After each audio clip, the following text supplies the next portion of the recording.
3 வந்து கண்ணங்கொலுசால வந்து 100 ரூபா. இதை வந்து நம்ம நல்லா க்ளீன் பண்ணிவிட்டு கட் பண்ணி எடுத்துக்கலாம்.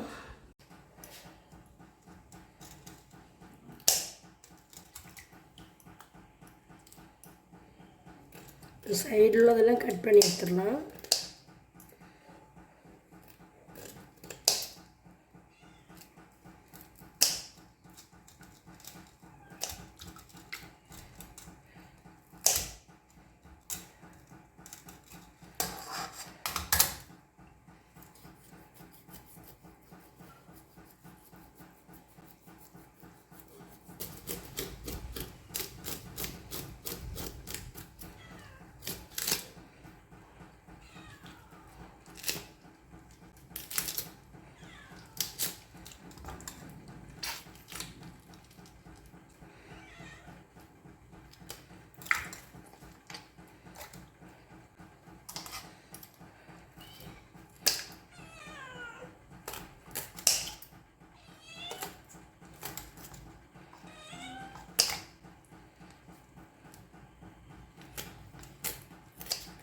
இதெல்லாம் கட் பண்ணியாச்சு, க்ளீன் பண்ணி எடுக்கலாம்.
மசாலா எடுத்துடலாம்.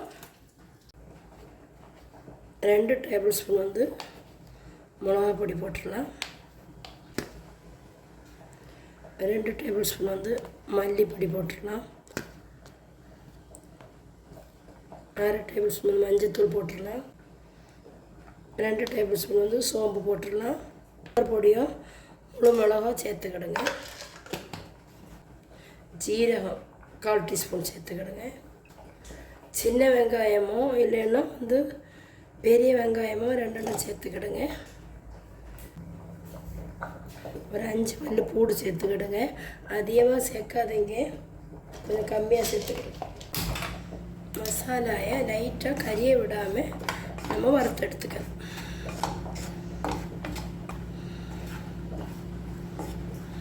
ஆற விட்டுருங்க.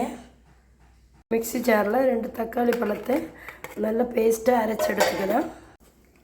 சட்டியில் நம்ம தக்காளி பேஸ்ட்டை அரைச்சதை விட்டுடலாம். அப்புறம் இந்த மசாலாயை நம்ம அரைச்சி எடுத்துக்கலாம். இதில் 1 லெமன் அளவு புளி வந்து நம்ம போட்டு அரைச்சி எடுத்துக்கலாம். அரைச்ச பேஸ்ட்டு நம்ம இந்த இதில் விட்டுடலாம். சால்ட் போட்டு எவ்வளோ இந்த கிரேவி வேணுமோ அதுக்கு தகுந்தபடி நல்லா மிக்ஸ் பண்ணி வச்சுக்கிடுங்க. இது கொஞ்சம் கெட்டியாக வச்சா தான் நல்லா இருக்கும்.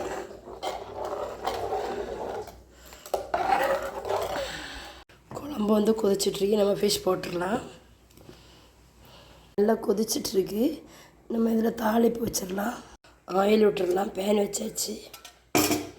இது போட்டுடலாம். வதக்கி விட்டுக்கிடுங்க. நல்லா பொரியட்டும்.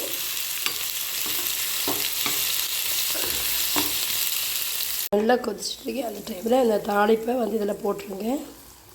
கண்டிப்பாக நீங்களும் ட்ரை பண்ணி பாருங்கள். மறக்காமல் ஃபுட்டி வித் பினு சேனலை சப்ஸ்கிரைப் பண்ணுங்கள், லைக் பண்ணுங்கள், கமெண்ட் பண்ணுங்கள், ஷேர் பண்ணுங்கள். கபாபா